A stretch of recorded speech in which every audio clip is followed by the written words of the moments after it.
So hello and welcome to the channel, and the purpose of this video is really to give you an idea of how important Strava is for me when it comes to my mountain biking. Now I do have a fitness tracker, it's the Garmin Active HR, and I use that in the gym and on my bike rides. Every Tuesday I meet up with Simon when the weather's good and we go for a fitness circuit up my local, which is Queen Elizabeth Country Park.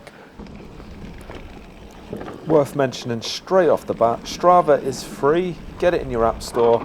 There is a premium side to it if you want to go down that avenue, and that is a paid subscription service.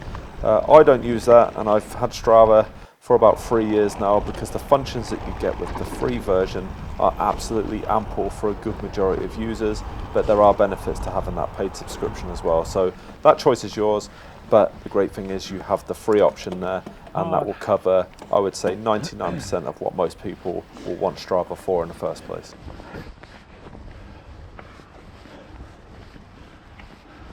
So that's effectively the first stage done. Now I've got this 5 road climb. It's fairly progressive, so it's not too bad. Get the breath back. When me and Simon hit into this trail, it's just under 9 miles in total, and it consists of the red and blue. So you've got a lot of technical sections in there, a lot of climbing, but you are rewarded by good descents. And it's not a group ride. We meet up in the car park. We're both at different fitness levels and we set off. So we go on the same trails, but we finish at very different times, and that's the purpose of it. So we're together as such, but we're out there for one common goal, and that is to hit these trails as fast and as safe as we can.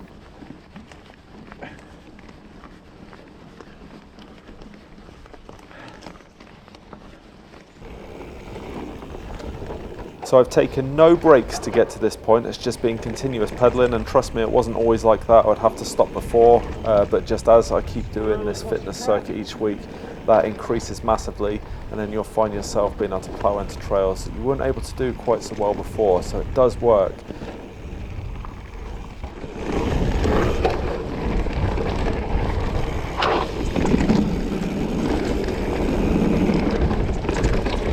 And this is pretty fast from here.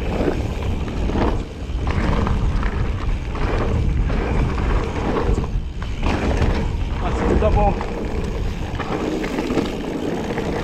And then we got some little tables.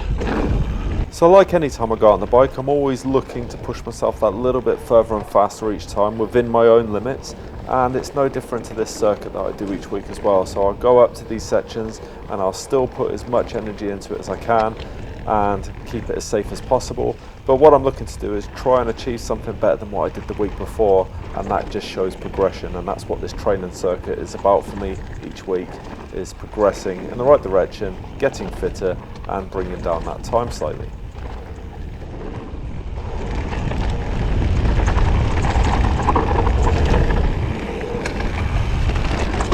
Oh my god, that was fast, did that? But I'm going pretty well at the minute.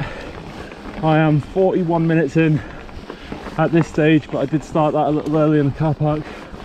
So the light is now at the end of the tunnel for me because I know this is the final section to complete the red and blue loop.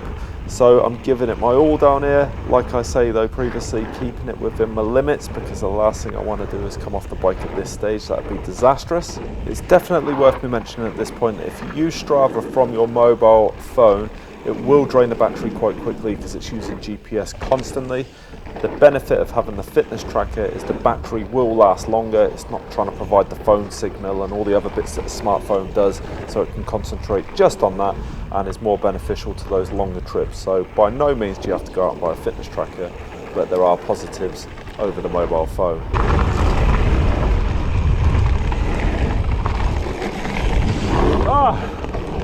Done! So that completes the ride for me. I'm just going to chill out here, take on some fluids, wait for Simon. It's just an absolutely stunning evening. Do this once a week, just go and blast around. I've said all that in the commentary anyway, but let's go home and I'm going to check out Strava and compare it to what I've achieved here before and see what's happened. So I'm looking forward to seeing what that computer says. Let's get to it. So as we look at the main screen for Strava, you'll see that I've only actually done this route 3 times that I've recorded properly. And the first time was when I went out for a big group ride in February, and then you'll see the two main times in March. There is one missing because I forgot to start my Garmin, which I was absolutely gutted about because I was gunning for a time on that particular one.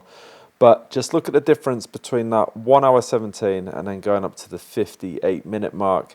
Difference being, I have been going to the gym a lot. My CV, I'm working on it, so don't think that I've just managed to shave off 17 minutes by going out 1 week to the next.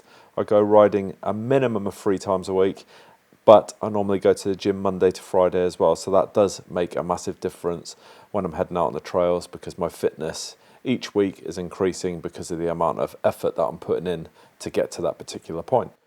What you'll see when you scroll through the information, whether that's using your mobile or a computer, is you get all the information on there. So total miles done, moving time and elevation. And then you'll get a breakdown of all the personal achievements that you may have had. So you can see that I've got quite a few personal records there. And just every now and again, you might perform a little bit better than you thought. So if you look at this slide here, you'll see that I actually got the fastest time this year on a trail called Deerstalker. And that out of 922 people, I've got to say I'm quite impressed. Looking at the QECP Red Then Blue, you'll see that I've actually ranked 5th overall out of 44 people that have recorded this activity. So for me personally, at 38 years old, I'm really impressed with that result there, and it certainly gives me something to work on as I move forward with this fitness plan. I hope that I've given you an insight into why Strava can be pretty crucial really if you're looking to progress and certainly become fitter while doing any activity. It doesn't have to be mountain biking. And if you like the content of what you've seen here and you found it useful, it would be absolutely brilliant if you give it a thumbs up, stick your comments in down below, and of course what would be even better is if you press the logo down there and subscribe and come back for more. So until then, I'll see you for the next one.